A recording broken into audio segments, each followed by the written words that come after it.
Muito bem, hoje é um dia muito importante, não apenas para os batizandos, mas para toda a igreja.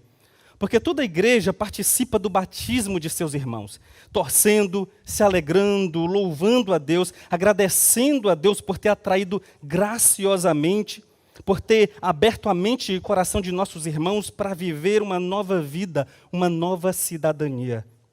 Para alguns de vocês, é apenas um evento religioso.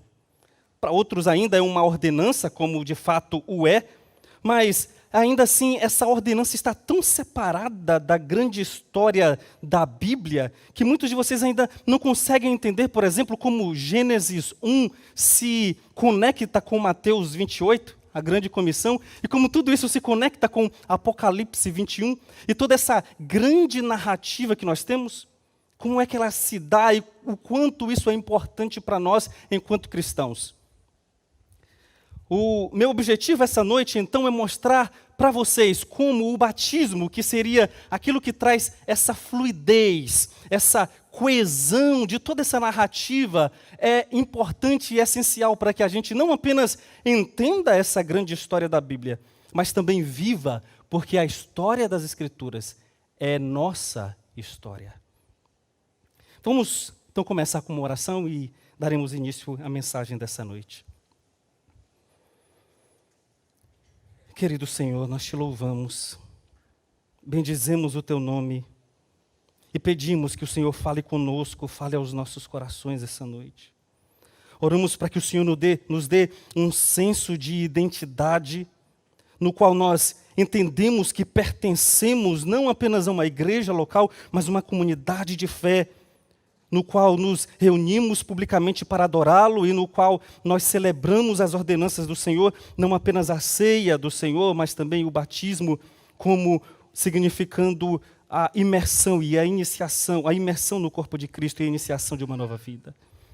Oramos pedindo para que o Senhor toque no coração daqueles que não te conhecem e que estão aqui essa noite, para que eles não apenas entendam essa história, mas queiram fazer parte dela.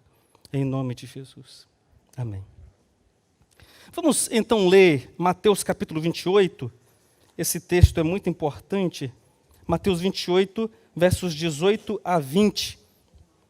Então vamos mostrar como é que esse texto, ou o que a gente chama de Grande Comissão, que é um texto muito conhecido no campo missionário, se relaciona com a criação, a redenção e também com a consumação. Mateus capítulo 28, versos 18 a 20. Diz assim: Jesus, aproximando-se, falou-lhes, dizendo: toda a autoridade me foi dada no céu e na terra. Ide, portanto, fazei discípulos de todas as nações, batizando-os em nome do Pai e do Filho e do Espírito Santo, ensinando-os a guardar todas as coisas que vos tenho ordenado. E eis que estou convosco todos os dias até a consumação do século. Isso aqui é o que a gente chama de a grande comissão. Isso aqui é o chamado de todo crente. Ir e fazer discípulo de todas as nações. A forma como o fazer discípulos nos é ensinado é batizando em nome do Pai, do Filho e do Espírito Santo, e ensinando aquilo que Jesus ensinou aos seus discípulos. Jesus fala essas palavras para os seus discípulos, mas logo após a ressurreição. Aqui termina o Evangelho de Mateus, mas nos ensina uma grande lição. E a grande lição é que nós precisamos entender que a vida cristã é como uma respiração. Como uma respiração. Há um ritmo de vida que pulsa através da visão bíblica do que significa ser humano. É como inspirar e expirar. A inspiração se relaciona com a nossa experiência da presença pessoal de Deus, com a nossa vida espiritual. A expiração envolve nossa participação no progresso do Evangelho, o que a gente pode chamar de vida missional. O grande problema é que muitas vezes a vida espiritual e a vida missional parecem ser ser tratadas de forma muito distintas ou muito separadas. Até mesmo em seminários nós podemos ver matérias que falam sobre vida espiritual aqui, sobre disciplina espiritual desse lado. E então quando a gente vai estudar sobre missões, a gente estuda sobre introduções à missão, geografia de missões e várias outras coisas relacionadas a missões, de um outro lado. E aí as pessoas muitas vezes colocam essas duas coisas como se fossem coisas distintas, conectadas de alguma forma, mas ainda assim distintas. Mas eu quero propor para vocês que essas duas coisas estão tão conectadas, tão interligadas, que elas são a respiração do crente. Se você simplesmente inspirar e prender a sua respiração, você vai morrer. Se você simplesmente expirar e não voltar a inspirar, você também vai morrer, porque vai precisar de ar. Da mesma forma, vida espiritual e vida missional são esses dois processos da respiração que, se elas não acontecerem juntas, nós iremos morrer. Nós iremos fadar ao fracasso. É importante que a gente entenda isso, porque muitas vezes, enquanto a gente foca na vida espiritual, a gente acaba criando uma bolha em nossa comunidade, e uma bolha tão grande que a gente não consegue, muitas vezes, falar com alguém de fora numa linguagem que eles entendam. Então a gente fala o crentez, a gente fala numa linguagem sobre termos teológicos que só a nossa comunidade muitas vezes entende, e a gente não consegue traduzir isso para as pessoas de fora. Então, entender que a sua vida cristã pulsa, inspirando, buscando, estar em relacionamento com Deus através das disciplinas espirituais, através da oração, através do engajamento com outros irmãos, através da comunidade de fé que Deus te deu, através das ordenanças bíblicas. Isso é importante, mas isso deve te levar a viver uma vida para o mundo. Uma vida que honra a Deus enquanto vida missional. É por isso que o ide de Jesus, ou essa grande comissão no qual o batismo faz parte, deve ser levado em conta nesse processo de inspirar, se preocupar com a minha vida espiritual e, ao mesmo tempo, fazer com que isso me impulsione para proclamar o Evangelho de Cristo. E por que isso é importante? Porque quando a gente olha as Escrituras de Gênesis a Apocalipse, nós vamos observar que há uma história sendo contada aqui. Uma história, não apenas histórias, não apenas a história de Abraão, a história de Davi, a história dos profetas, a história de Israel, mas uma história, uma grande narrativa sendo contada de Gênesis a Apocalipse. Por isso eu quero que você coloque os seus cintos, porque nós vamos fazer uma viagem a essa história. Enquanto nós contamos, eu quero que você se alegre e perceba que essa história é sua história. Começamos então com Gênesis capítulo 1. No princípio criou Deus, no princípio Deus. Contar essa história não pode ser contada, não pode ser dita ou falada a parte do autor dessa história. E o autor dessa história é Espírito. Deus é Espírito. Ele não apenas é Espírito, o que implica que nós somos seres espirituais, porque fomos criados à sua imagem e semelhança, mas também que ele é santo. E ser santo não apenas significa ser puro, mas significa ser separado de toda a criação. Gênesis 1:1, no princípio criou Deus os céus e a terra. Antes que o mundo fosse criado, Deus já existia enquanto Deus e já existia antes de tudo. É como se ele dissesse, olha, eu sou separado da minha criação. Eu não sou o mundo, eu não sou e não posso ser confundido com o universo. Não é o universo que conspira ao meu favor, porque eu sou diferente dele. Eu sou diferente da criação que eu fiz. E embora a criação seja independente, seja separada de Deus, ela não é independente de Deus. Ela continua sendo dependente de Deus. Como é que a terra estava quando Deus cria todas as coisas? Verso 2 de Gênesis capítulo 1. A terra estava sem forma e vazia. Aqui nós percebemos a não ordem na criação. Aqui nós percebemos a não ordem no mundo. Estava tudo desorganizado. E o que Deus faz nesses 6 dias da criação? Nos primeiros 3 dias, Ele dá forma e nos outros 3 dias, Ele preenche a terra. Então você vai notar que o verso 2 é como se fosse o contexto daquilo que Deus cria. Estava sem forma, estava sem ordem, em uma não ordem. Então Deus dá forma e preenche a terra, até chegar no sexto dia, que é o ápice da criação, quando Deus cria o ser humano à sua imagem e semelhança. Gênesis 1, 26. Também disse Deus: façamos o homem à nossa imagem, conforme a nossa semelhança. Tenha ele domínio sobre os peixes do mar, sobre as aves dos céus, sobre os animais domésticos, sobre toda a terra e sobre todos os répteis que rastejam pela terra. Criou Deus, pois, o homem à sua imagem. A imagem de Deus o criou, homem e mulher os criou. O que é ser imagem e semelhança de Deus? Isso aqui é um tema bastante discutido na teologia, mas eu quero dizer para vocês que é um pouco mais do que simplesmente refletir Deus. É também, mas é um pouco mais do que isso. No contexto em que Moisés escreve o livro de Gênesis, o contexto do Antigo Oriente Próximo, o que você tem é reis que, ao conquistar certa nação, eles colocam uma escultura deles, uma imagem deles em determinada nação conquistada, para dizer: olha, aquilo ali vai me representar. Então aquele rei voltava para sua terra e deixava aquela imagem dele, aquela escultura dele, representando o domínio dele sobre aquele lugar. Da mesma forma, quando Deus cria Adão e Eva, homem e mulher, à imagem e semelhança dele, ele está dizendo: olha, eu criei tudo isso aqui e tudo isso aqui é meu. Tudo é meu. A criação é minha, os animais são meus, você é meu.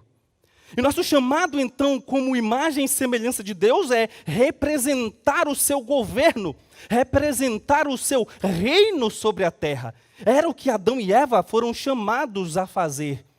Representar o governo de Deus em submissão a Deus.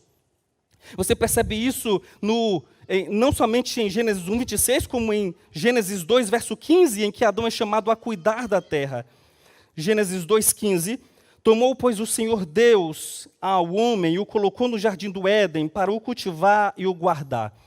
Nós temos aqui uma teologia do meio ambiente. Nós somos chamados a cuidar da terra, a guardar da terra, mas não somente isso, a frutificar e multiplicar, crescer e multiplicar. Porque quanto mais filhos tivermos, bênção, principalmente em Adão e Eva, quanto mais filhos tivermos, mais imagens de Deus teremos e mais o governo de Deus seria espalhado sobre toda a terra. Perceba que esse é o chamado de Adão e Eva e é o desejo de Deus desde Gênesis de que o seu nome e de que o seu governo fosse espalhado por toda a terra. E você vai ver de Gênesis a Apocalipse esse desejo de Deus tabernaculando entre o seu povo, estando entre o seu povo e fazendo o seu governo na terra pleno. O que acontece quando vamos para Gênesis capítulo 3 é justamente um inverso desse chamado de Adão e Eva. Aqui a serpente aparece para Eva, atenta, e ela come do fruto, dá o fruto para Adão. E algumas pessoas podem pensar: nossa, como é que isso causou tanta lástima, tanta tragédia no mundo por causa de uma fruta? Eu lembro na época que eu estudava ainda engenharia, que um colega falou: você está de brincadeira comigo? Como pode uma fruta aí, apenas uma simples fruta, fazer com que todas as mazelas do mundo acontecessem? O grande ponto que não tem a ver simplesmente com uma fruta, tem a ver com uma ordem que Deus deu a Adão e Eva de não comerem daquele fruto, e comer daquele fruto indicaria uma rebelião contra Deus. Note Gênesis capítulo 3, verso 4 e 5, em que a serpente fala à mulher. Então a serpente disse à mulher, Gênesis 3, 4, é certo que não morrereis. Porque Deus sabe que no dia em que dele comerdes, se vos abrirão os olhos, e como Deus sereis conhecedores do bem e do mal. Como Deus, ele queria que Adão e Eva fossem tentados por serem como Deus. Mas a pergunta é: eles já não eram como Deus? Eles já não eram imagem e semelhança de Deus?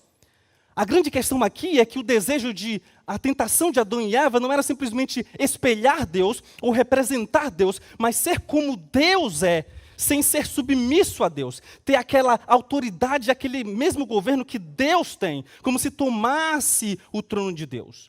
E isso, meus irmãos, é rebelião. Isso é rebelião.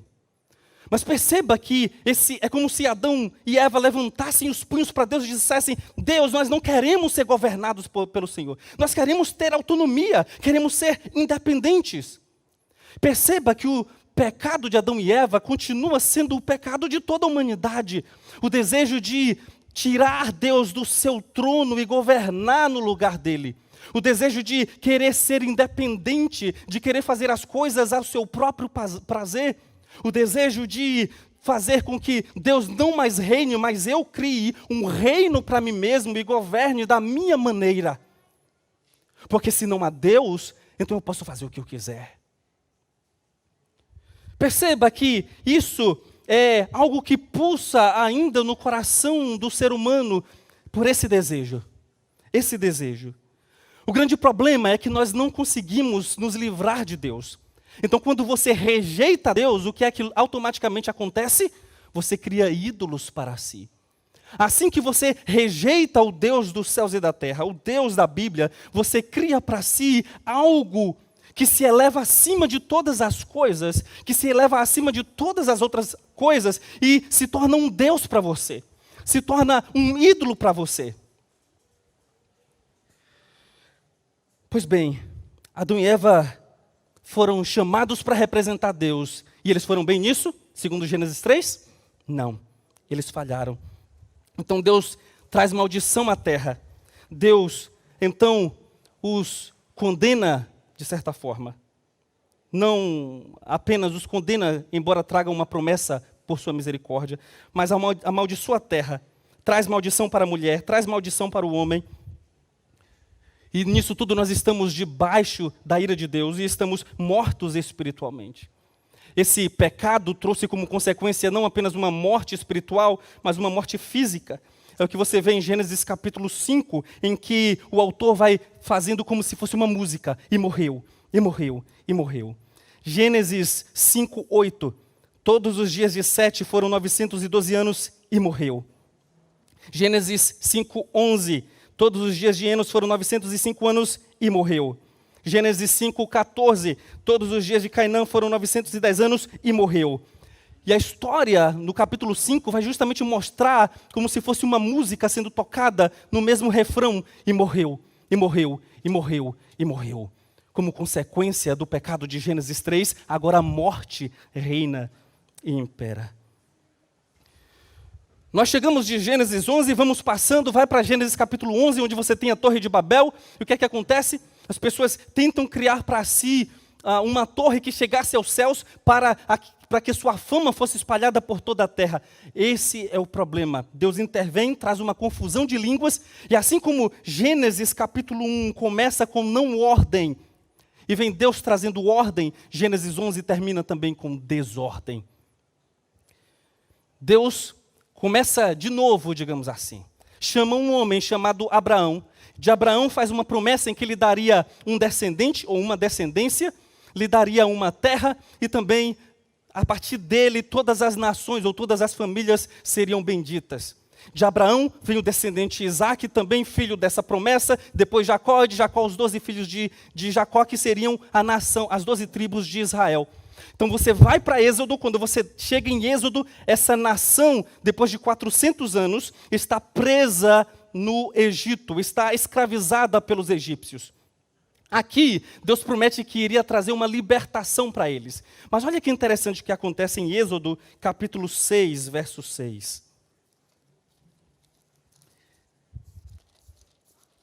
Êxodo, capítulo 6, verso 6. Aqui Deus fala com Moisés para falar aos filhos de Israel. E diz: portanto, dize aos filhos de Israel: eu sou o Senhor, e vos tirarei de debaixo das cargas do Egito, e vos livrarei da sua servidão, e vos resgatarei com o braço estendido e com grandes manifestações de julgamento. Tomar-vos-ei por meu povo e serei vosso Deus, e sabereis que eu sou o Senhor vosso Deus, que vos tiro de debaixo das cargas do Egito. Quem saberá? Israel saberá. Note que Deus aqui está, a partir de um homem, de uma família, escolhendo uma nação para, por meio dela, fazer com que todo mundo conheça Deus. Mas antes é preciso que o próprio Israel conheça esse Deus. Quando você vai para o capítulo 7, verso 5, olha quem vai saber quem Deus é. 7, verso 5 de Êxodo. Saberão os egípcios que eu sou o Senhor, quando estender eu a mão sobre o Egito e tirar do meio deles os filhos de Israel. Deus traz as 10 pragas para o Egito, justamente para que o Egito saiba que Deus é o Senhor da aliança, o Deus dos deuses. E quando o Egito, que era uma superpotência da época, soubesse quem Deus é, todo o mundo saberia também. É por isso que quando você vai para Josué, o que é que você encontra lá? Você encontra uma mulher prostituta recebendo os espias e ela diz: por todo o mundo é conhecido os feitos de Deus através de vocês. Por que é que Deus faz isso com Israel particularmente? Porque Deus queria um povo particular que fosse reino de sacerdotes. Aí você vem comigo em Êxodo, capítulo 19, verso 5. E você vai notar isso, 5 e 6. Agora, pois, se diligentemente ouvirdes a minha voz e guardardes a minha aliança, então sereis a minha propriedade peculiar dentre todos os povos, porque toda a terra é minha. Novamente, toda a terra é minha. Vós me sereis reino de sacerdotes e nação santa. São estas as palavras que falarás aos filhos de Israel. É importante que você entenda o que é um reino de sacerdotes. Enquanto o profeta tem o chamado e a missão de falar o que Deus diz ao povo, ou de trazer as palavras de Deus ao povo, o sacerdote tem a missão de trazer o povo diante de Deus. Então, quando Israel é chamado a ser reino de sacerdotes, ela seria o veículo pelo qual todas as nações chegariam até Deus. Lembra que aqui a ideia de imagem de Deus continua sendo a mesma missão de Deus, digamos assim. O objetivo de Deus era de que nós representássemos a Ele enquanto sua imagem e levássemos o seu governo para o mundo. Aqui ele está escolhendo uma nação e dizendo que essa nação deveria fazer isso. A pergunta é: Israel fez bem? Não. Murmurava, no deserto muita murmuração. Quando veio a monarquia, e mesmo depois da divisão da monarquia, muita idolatria, adoração de outros deuses, segundo as outras nações, eles não ouviam a voz de Deus, não ouviam a voz dos profetas que Deus enviava para com eles. Israel não fez bem em representar a Deus. Então, vemos de Gênesis capítulo 12 até Malaquias, que Israel foi chamado para representar Deus, ser a imagem de Deus. E o objetivo de Deus ainda era fazer o seu nome conhecido por todo mundo. Você vai observar isso em várias passagens dos profetas. Por exemplo, Isaías capítulo 6, em que Isaías, o profeta, tem a visão de Deus assentado no seu alto e sublime trono. O que é que ele vê? Ele vê os serafins dizendo uns para os outros: Santo, Santo, Santo é o Senhor dos exércitos, toda a terra está cheia da sua glória.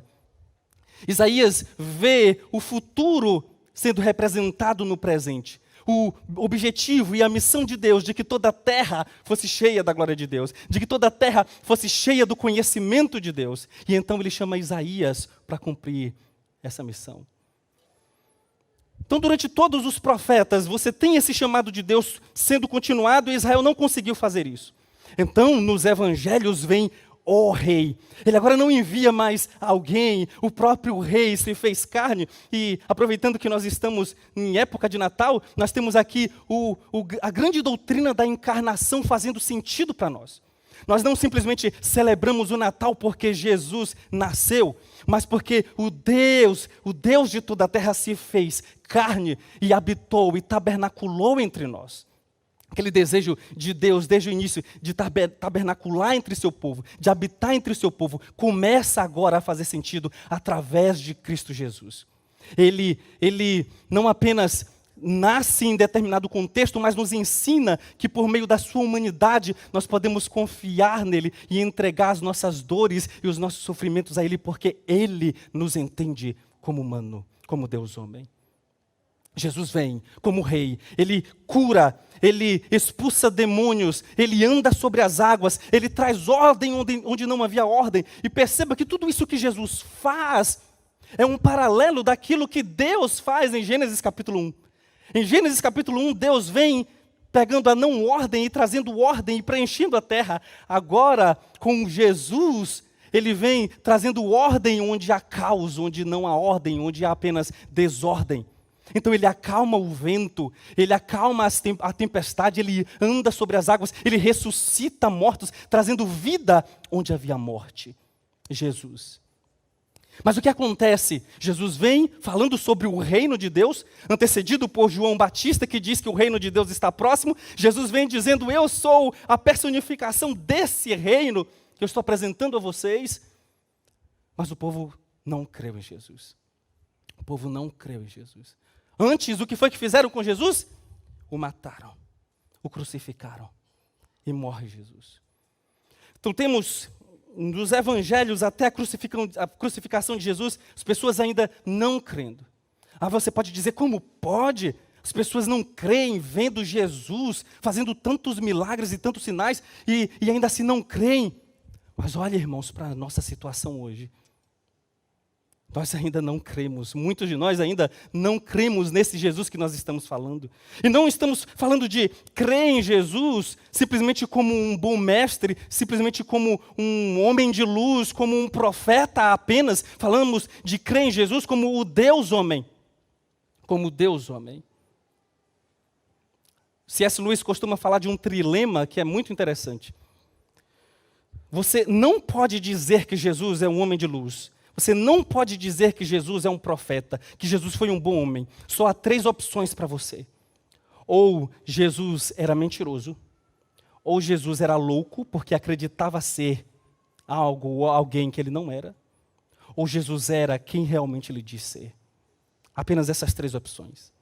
Se Jesus, em vários textos dos evangelhos, afirma indiretamente a sua divindade, e vários textos do Evangelho pelos próprios evangelistas falam da divindade de Jesus, não tem como eu dizer que Jesus é um homem de luz, um profeta, um bom homem, e crer que ele diz ser Deus, e não crer que ele diz ser Deus.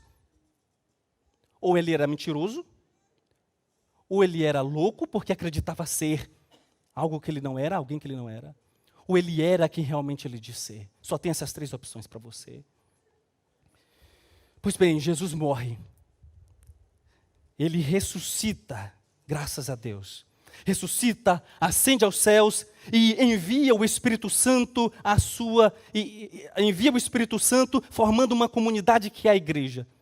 Antes de ele ascender aos céus, ele, em Mateus 28, que foi o texto que nós lemos, diz, ide, pregai o evangelho a toda criatura. Isso é importante porque aqui nós temos o link de toda essa história. Quando nós proclamamos o evangelho de Cristo no mundo e para o mundo, nós estamos fazendo ou estamos sendo chamados a trazer mais pessoas a serem mais parecidas com aquele que é a imagem por excelência. Lembra o que é que o Novo Testamento fala de Jesus? Ele é a expressão exata do ser de Deus. Nele habita corporalmente toda a plenitude de Deus. Ele é a imagem por excelência de Deus. E crer em Jesus é entender que, de fé em fé, eu estou sendo moldado conforme essa imagem para ser verdadeiramente imagem de Deus. É por isso que eu posso dizer que eu estou sendo moldado à imagem de Cristo. E como é que isso se dá? Por meio de arrependimento e fé. Por meio de arrependimento e fé. E aqui que o batismo faz muito sentido, porque o batismo é o símbolo, é a representação dessa fé que eu tive no Redentor, que é a imagem por excelência, e que me diz que eu morri para mim mesmo. Que eu morri para o mundo, que eu morri para os meus pecados, que eu morri para a minha vida anterior, e agora eu estou ressuscitando como Cristo ressuscitou para uma nova vida. É isso que Romanos 6 vai tratar. Ele vai mostrar que, por meio da graça, nós somos redirecionados dessa rebelião em que nós estávamos andando. Redirecionados dessa vida de autonomia e independência de Deus, agora sendo atraídos e trazidos por meio da graça, do favor imerecido de Deus, para mais perto dEle. E quando eu sou atraído por essa graça, algumas pessoas podem perguntar, ou podem dizer, se então não depende de mim, então eu posso fazer o que quiser, eu posso pecar à vontade. Então Paulo, em Romanos capítulo 6, vai dizer justamente isso, de modo nenhum. Porque vocês, no batismo... Vão comigo lá em Romanos capítulo 6, para que a gente veja isso mais claramente.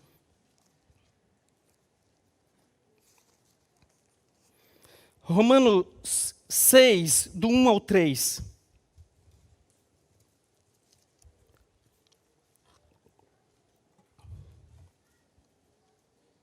Romanos 6, do 1 ao 3. Que diremos, pois? Permaneceremos no pecado para que seja a graça mais abundante? De modo nenhum. Como viveremos ainda no pecado, nós os que para ele morremos? Ou porventura ignorais que todos nós que fomos batizados em Cristo Jesus, fomos batizados na sua morte? Em outras palavras, nós fomos, e é isso que significa batismo, fomos imersos na morte de Cristo. Nós fomos, pela fé, unidos a Cristo de tal forma que nós morremos como Cristo morreu, assim como Cristo morreu, ou em Cristo, na morte de Cristo. Quando Cristo ressuscita, eu também ressuscito para uma nova vida. Ressuscito para isso. É por isso que no verso 5 ele diz, porque se fomos unidos com ele na semelhança da sua morte, certamente o seremos também na semelhança da sua ressurreição. Paulo, nesse capítulo, nos mostra que nós éramos escravos do pecado. O pecado era nosso mestre, nosso Senhor. E por meio da nossa fé em Cristo, nós fomos unidos a Ele, morrendo para esse antigo Senhor e agora vivendo para esse novo Senhor que é Deus. Foi para isso que nós fomos chamados. Essa é a penúltima cena dessa história. A última cena, que eu vou resumir em algumas frases, é no novo céu e na nova terra, em Apocalipse 21. Enquanto aqui, Jesus envia, Deus, o Pai, envia o Espírito Santo à sua igreja, para que essa comunidade de fé viva de fé em fé, numa nova vida, proclamando um evangelho para que as pessoas também sejam moldadas a essa imagem perfeita de Cristo. No novo céu e na nova terra, nós teremos a plenitude desse reino. Não somos nós que iremos trazer o reino à terra. Não somos nós, por meio de política, por meio de educação, por meio de filosofias, que queremos trazer o reino de Deus à terra. Em Apocalipse 21 e 22, a Bíblia nos mostra que é o próprio Deus que fará isso. Ele trará o seu reino de forma plena à terra. E o que é então uma vida espiritual? Se a igreja não vai fazer isso, se a igreja não vai trazer o reino, o que é essa vida espiritual? É esse anseio por aquele reino pleno que Deus trará à terra. Viver a vida espiritual é ansiar, é ter a expectativa por aquele grande dia em que nós estaremos com Cristo para sempre. Viver a vida espiritual é buscar aqui e agora, representar, por meio do batismo, por meio da ceia, por meio da proclamação do Evangelho, esse grande reino que virá. É representar, trazer vislumbres desse reino no aqui e agora. Por meio da nossa vida espiritual, nos impulsionando a uma vida missional. Você que não faz parte dessa história, você que não entendia essa história da Bíblia, de Gênesis e Apocalipse, isso não é apenas uma história, é um convite. É um chamado para que você faça parte dessa história. Você sabe que existe algo de errado no mundo. Você sabe que o mundo não é como deveria ser. Que há alguma coisa errada, que alguma coisa estranha, que alguma coisa precisa ser feita nesse mundo. Porque você não foi chamado para viver nesse mundo dessa forma. Deus colocou a eternidade no seu coração justamente para isso, para que você perceba que há algo de estranho aqui.